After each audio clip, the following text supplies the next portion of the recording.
Now here's something. This old tree that fell many years ago has become a place of wishes. And what people do is,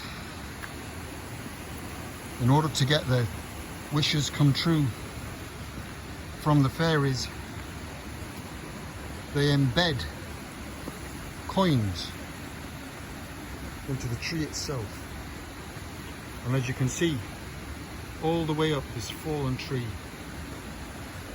are coins. So many wishes. I wonder how many came true. And there's Zoe is popping in a coin, and I'm sure she's making a wish at the same time. I'm not going to ask her what her wish is, because of course that would be bad luck.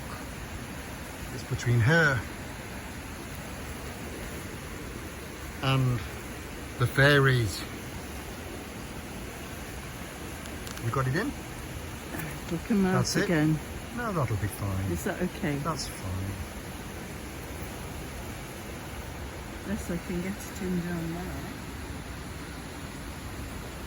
there. Ooh! Oh, she's managed to slot it right inside the tree. It's There we safe go. in there.